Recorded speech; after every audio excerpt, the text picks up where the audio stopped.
Bismillahirrahmanirrahim. Dear students, अस्सलाम वालेकुम. Welcome to English grammar world. आज हम जिस टॉपिक के बारे में पढ़ने जा रहे हैं वो बहुत इंपॉर्टेंट टॉपिक है और वो है स्पेलिंग मिस्टेक्स के लिहाज से. आज हम कुछ स्पेलिंग रूल्स पढ़ेंगे कि जो हम स्पेलिंग लिखते वक्त अक्सर औक़ात हमसे मिस्टेक्स हो जाती हैं, उनको आज हमने दूर करना है इन रूल्स की मदद से. कुछ स्पेसिफिक रूल्स हैं जिनको फॉलो करके हम स्पेलिंग मिस्टेक पर काबू पा सकते हैं. कुछ ऐसे वर्ड्स मैंने आज वाइट बोर्ड पे लिखे हैं जिनको आज मैं आपको समझाऊंगा और इंशाल्लाह आपकी जो स्पेलिंग मिस्टेक्स हैं वो दूर हो जाएंगी. आइए देखते हैं. सबसे पहला वर्ड जो है वो है सिंसियर प्लस ITY. यानी अब इसमें कुछ ऐसे वर्ड्स मैंने लिखे हैं बेस वर्ड्स के साथ हम जब सफिक्सेस का इस्तेमाल करते हैं, कुछ सफिक्सेस ऐसे इस्तेमाल करते हैं जिसके साथ सफिक्स इस्तेमाल करते वक्त हमसे गलतियां हो जाती हैं कि आया कि हम उसके स्पेलिंग किस तरह बनेंगे. ये सफिक्सेस के लिहाज से कुछ वर्ड्स मैंने लिखे हैं, आप उनको गौर से देखिएगा कि किस तरह सफिक्स लगाने के साथ, बेस वर्ड के साथ जब सफिक्स लगाते हैं तो उसके स्पेलिंग किस तरह चेंज हो जाते हैं. देखिए जी, सिंसियर हमारे पास एक बेस वर्ड है सिंसियर, और सिंसियर के साथ मैंने IT का इस्तेमाल किया प्लस ITY. जब सिंसियर के साथ ITY हमने सफिक्स लगाना हो तो उसके स्पेलिंग जो बनेंगे वो किस तरह बनेंगे, SINCERITY. अब देखिए ज़रा इसको. अब मैंने स्पेलिंग इसके जो लिखे हैं सिंसियर, अब इस रूल को गौर से समझ लें. जब भी कभी कोई ऐसा वर्ड जिसके लास्ट पे ई हो, ई वाउल हो, जिसके लास्ट पे ई वाउल होगा और उसके साथ आगे जो हम बेस वर्ड लगा रहे हैं अगर उसका पहला अल्फ़ाबेट भी कोई वाउल होगा, ठीक है. अब देखें, पहली बात यह है कि अगर कोई बेस वर्ड है उसके लास्ट पे ई है, ई वाउल है, और जो आगे बेस वर्ड के साथ जो हम सफिक्स लगा रहे हैं उसका जो पहला अल्फ़ाबेट है वो भी वाउल हो, तो हम क्या करेंगे, बेस वर्ड का ई उड़ा देंगे, यानी उसको ख़त्म कर देंगे. तो अब ये देखें, इसमें सिंसियर में आखिर पे ई था और आगे वाउल में जो सफिक्स है उसमें पहला जो अल्फ़ाबेट वो वाउल आई है, तो इस आई वाउल की वजह से हम इस ई को ख़त्म कर देंगे. तो सिंसियरिटी के जो स्पेलिंग जो बनेंगे उसमें आर के बाद ई हम ख़त्म कर देंगे. ये उम्मीद है कि ये बात आपको समझ आ गई होगी. अब इसी तरह से दूसरी बात, सिंसियर के साथ LY लगा के सिंसियरली वर्ड अगर बनाना हो, सिंसियरली अगर बनाना हो, अब सिंसियर में भी आखिर पर ई है और जो बेस वर्ड के साथ हम सफिक्स लगा रहे हैं वो LY है, और LY में पहला जो अल्फ़ाबेट है वो कंसोनेंट है.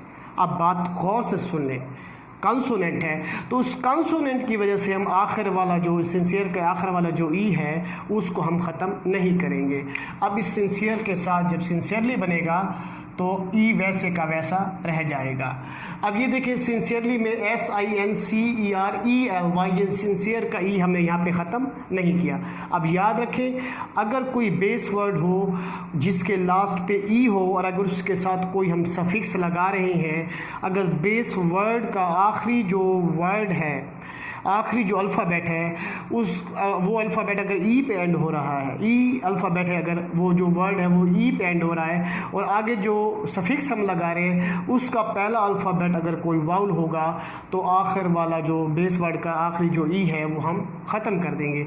और अगर उस बेस वर्ड का आखिरी वर्ड ई है और आगे जो सफिक्स लगा रहे हैं उसका पहला अल्फ़ाबेट कोई कंसोनेंट है तो तब वो ई ख़त्म नहीं होगा. ये इसका स्पेसिफिक रूल है, इसको आपने माइंड में रखना है. उसके बाद पोलाइटनेस है. अब पोलाइटनेस में भी जो है हमारे पास पोलाइटनेस जो वर्ड है इसमें भी आखिर पे ई है और आगे NESS जो सफिक्स है वो नेस है. तो हम क्या करेंगे कि इसमें N जो अल्फ़ाबेट है वो कॉन्सोनेंट है, तो कॉन्सोनेंट की वजह से ई को ख़त्म नहीं करेंगे. इसी तरह पोलाइटली लफ्ज़ है, तो पोलाइटली में भी आखिर पे ई है पोलाइट में और उसके साथ LY लगाने पोलाइटली. तो अब ये जो था यहाँ पे LY जो है इसमें पहला अल्फ़ाबेट L जो है वो कॉन्सोनेंट है, लिहाजा यहाँ भी हम ई ख़त्म नहीं करेंगे. बात माइंड में रखनी है कि कोई भी ऐसा वर्ड आ जाए जिसके आखिर पर ई हो और आगे जो सफिक्स हो उसका पहला अल्फ़ाबेट अगर कंसोनेंट है तो तब हम ई को ख़त्म नहीं करेंगे, अगर वाउल हो तो तब हम ई को ख़त्म कर देंगे. उसके बाद आगे है जी फुलफिल लफ्ज़. ये बड़ा इंपॉर्टेंट वर्ड है. अक्सर औक़ात स्टूडेंट्स में गलतियाँ करते हैं, ये बात देखिए, अक्सर स्टूडेंट्स में गलतियाँ करते हैं. वो कैसे करते हैं कि फुलफिल के स्पेलिंग गलत लिख देते हैं. वो इस तरह लिख देते हैं फुलफिल, डबल एल लिख देते हैं, हालांकि ये बिल्कुल टोटली रॉन्ग है। यहाँ पे सिंगल ई आना है, फुलफिल में सिंगल ई आना है। बात माइंड में रखनी है कि जहाँ भी इंग्लिश में किसी वर्ड में डबल एल का जब इस्तेमाल हो रहा हो, जब हम उसको किसी वर्ड के साथ अटैच करेंगे, प्रीफिक्स या सफिक्स के तौर पर इस्तेमाल करेंगे, तो उसमें से एक ई को हम ख़त्म कर देंगे, एक एल को ख़त्म कर देंगे, उसमें से एल ख़त्म हो जाएगा, वो सिंगल एल रह जाएगा। अब ये दो वर्ड हैं, इसमें देखें फुलफिल। अब इसमें फिल जो है फुल बेस वर्ड के तौर पर इस्तेमाल हो रहा है, फिल जो है ये हमारे पास सफिक्स के तौर पर इस्तेमाल हो रहा है। अब फुल का भी एक एल हम ख़त्म कर देंगे और फिल का भी एक एल ख़त्म कर देंगे। ब्यूटीफुल जैसे होता है, ब्यूटीफुल में भी वैसे ब्यूटी अलग वर्ड है, बेस वर्ड है, और फुल उसके साथ जो हम सफिक्स लगा रहे हैं, तो जब फुल के स्पेलिंग होते हैं वो FULL होता है, जब वो ब्यूटी के साथ मिलेगा तो उसका एक एल ख़त्म हो जाएगा। हार्मफुल है, harm is a base word और फुल जो है वो अलग वर्ड है, उसके साथ जब हार्म के साथ फुल का लफ्ज़ इस्तेमाल करेंगे, यानी वो सफिक्स इस्तेमाल करेंगे, तो उसका एक एल हम ख़त्म कर देंगे। बात माइंड में रखनी है। अब फुलफिल की जो असल स्पेलिंग है वो ये बनते हैं, फुलफिल FULFIL,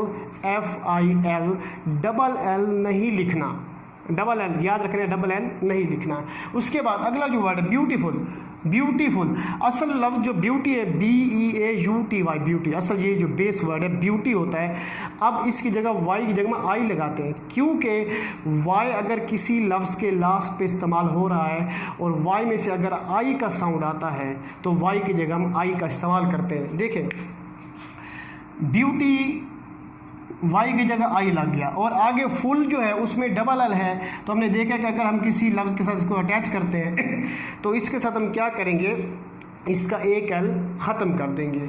इसी तरह से आगे है जी वेलकम।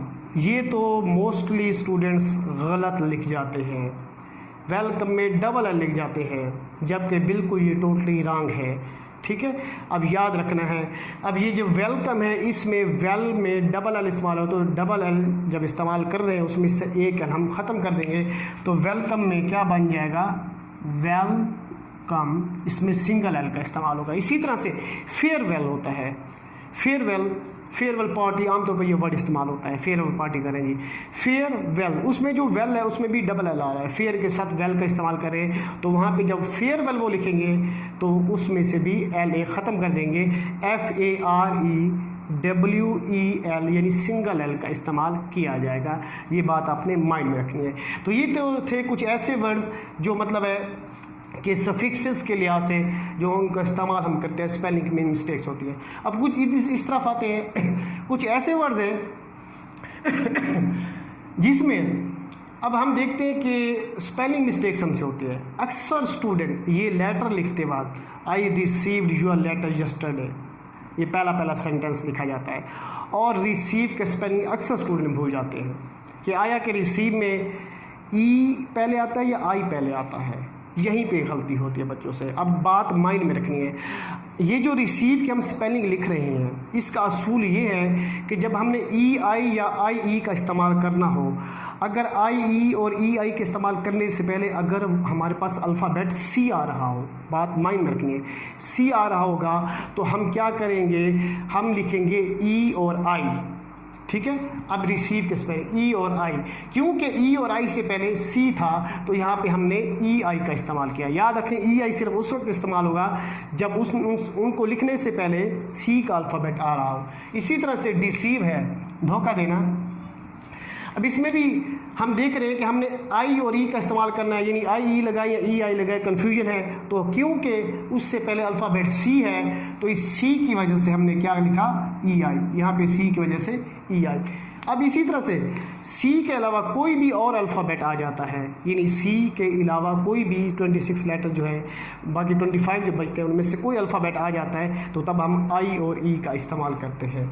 अब देखिए इसमें आई, अब इसमें बिलीव में आई हमने इसलिए लिखा क्योंकि इससे पहले एच था, और इसमें भी आई इसलिए लगी उसमें एल था। ये बात माइंड में रखनी है, ये इसकी स्पेलिंग मिस्टेक्स होती हैं। अब इसी तरह से कुछ ऐसे वर्ड्स मैंने लिखे हैं जैसे डाई है, डाई मरना।